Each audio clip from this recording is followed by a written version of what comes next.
In this tutorial, I'm going to show you how to change font color here in Canva.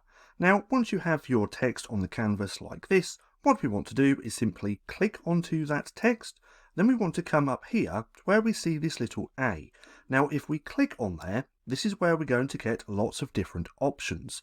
We can choose photo colors just here. So this is going to pull all of the photos which is on your canvas, or all of the color from the canvas. Then underneath that we have default colors, so we can click on any one of these to choose the color. And if you have a color in mind, you can use that hex code by coming up to here, clicking on this little plus icon, and then putting the hex code color in here. Now if we come over to here, let's take this hex color for a neon red, then we're going to come back. So if we plug that in there, it's now going to change to that color.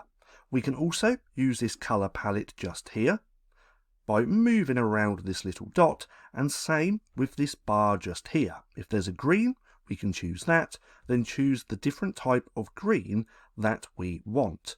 Now there is also an eyedropper, meaning if we click just here, we can pick a color from our canvas. So if we click on there, we can then choose the color that we want to use. Let's go with this really light blue. If we click there, it then automatically changes to that color. So as you can see, it's pretty simple to change the font color here in Canva. Now, if you found this video helpful at all, then please consider giving me a like, as it really helps out the channel. And if you're not too sure what to watch next, click right here and watch this playlist.